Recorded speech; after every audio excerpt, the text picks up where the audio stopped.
Now for our top story, US President Donald Trump's Middle East envoy, Steve Witkoff, will be travelling to Europe this week for talks on a ceasefire in Gaza and finalising an aid corridor for the war-ravaged enclave, where authorities have said that people are dying of malnutrition and starvation.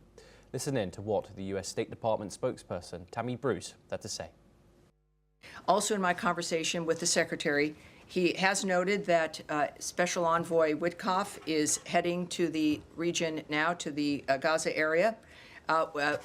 We all have, as does the President and the Secretary and the Envoy, a strong hope that we will come forward with another ceasefire, as well as a humanitarian corridor for aid to flow, that both sides have in fact agreed to this.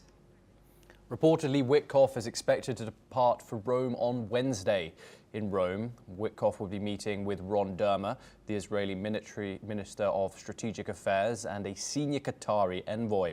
According to sources, if sufficient progress is made, Witkoff would then travel from Rome to Doha to secure a deal. This comes as the truce talks to end the Gaza war remain stalled. The war in Gaza was triggered when Hamas attacked Israel on October the 7th, killing 1,200 people and taking about 250 hostages.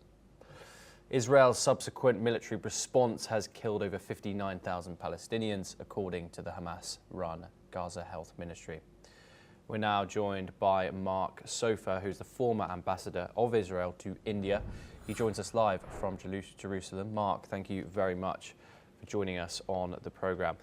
Mark, we've seen these, there was some real optimism a couple of weeks ago in regards to the prospect of a ceasefire. Now things seem to be stalled.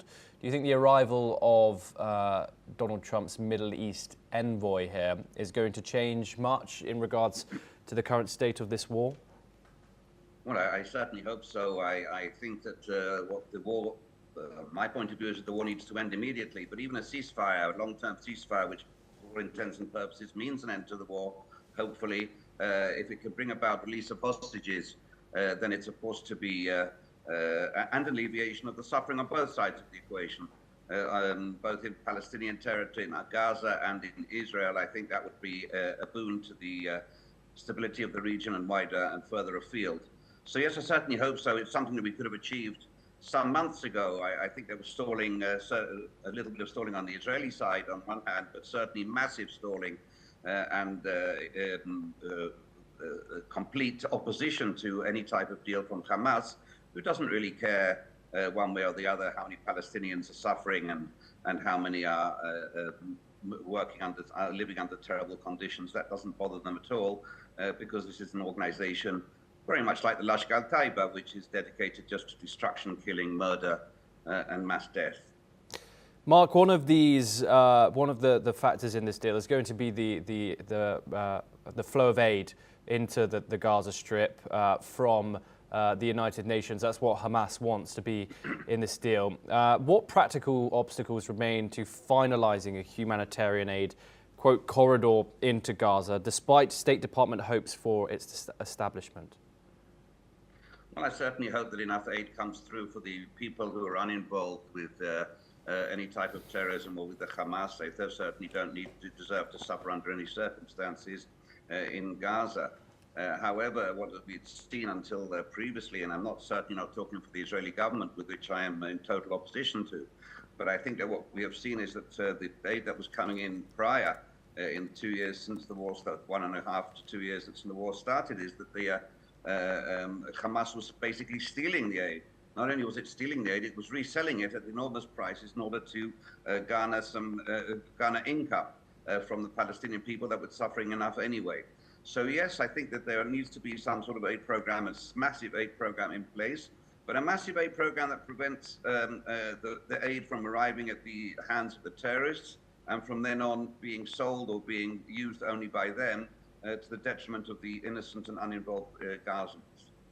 Mark, there's real pressure growing on Israel from its Western allies currently, especially the letter from 29 nations that was released just yesterday. That's including the United Kingdom, France, Japan even, What are your thoughts on that, and what impact do you think that will have on negotiations? Is that putting pressure on Israel, do you think?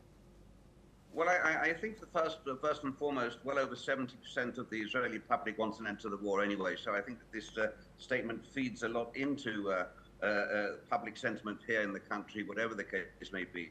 I also think that among the countries that signed it, there's some of the usual suspects, I suppose we can call them, countries that will knee-jerk anti-Israel, such as Ireland, which sometimes, for some reason, seems to place itself as some sort of harbinger of human rights and sweetness and light, which of course it isn't.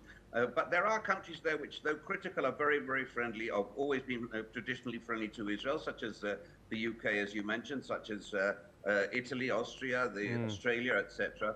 And I think the government would be well put to take the letter into consideration, to take the message into consideration. But what is first and foremost occupying the minds of all Israeli people here, all Israelis that I know, who certainly want an end to the war and certainly want an end to the suffering, including, and perhaps especially of the Palestinian people right now, is that Israeli security and the security for our citizens has to be ensured under any circumstances and every circumstance. Because we saw on the 7th of October what happens when the security is not guaranteed. We saw that we're not facing civilized countries like India or France. We're facing a mass terror organization that celebrates death, killing, and massacre. And this is really what we need to ensure in any future negotiation about what will happen next. Yes, Mark Sofer, thank you very much for joining us on the programme. Pleasure to have you, as always. We now move on and back